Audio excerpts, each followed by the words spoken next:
Come va?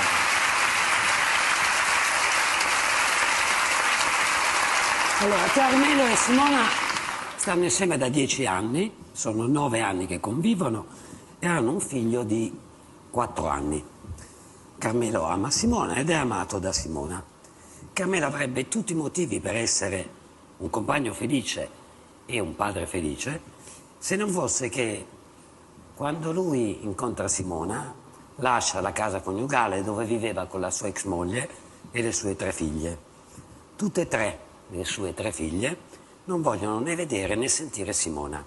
Quando ho conosciuto Simona ero sposato, il matrimonio non andava bene, mi sono innamorato di lei, anche lei era sposata, lei dopo pochissimi mesi ha messo in chiaro la situazione col suo ex marito, io invece non riuscivo per le mie figlie. Carmelo mi ha detto: in tutti questi anni io sono sempre stato al volere delle mie figlie, dove mi volevano vedere mi vedevano, non potevo andare a casa loro perché c'era la mia ex moglie, non venivano a casa mia perché c'era Simona.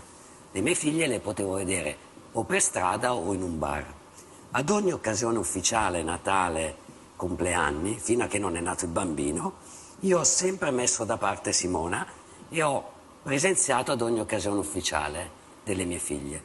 Non ho mai mancato al mantenimento, a tutte le esigenze economiche delle mie figlie. Io non gli ho mai detto di no. Gattino e Luca hanno accettato l'invito? Hanno tutti accettato l'invito tranne Marco e sono qui con noi, prego.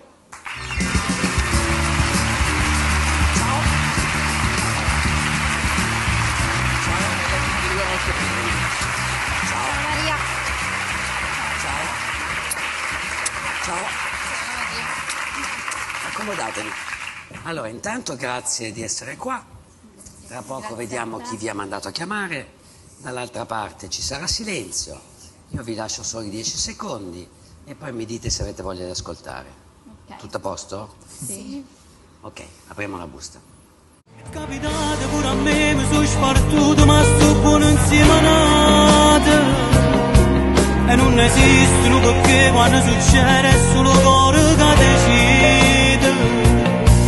L'unica cosa che non può mai cancellare sono solamente figli tuoi. L'unico amore che mai non muore. È capitato pure a me, si soffre poco quando sta insieme con loro.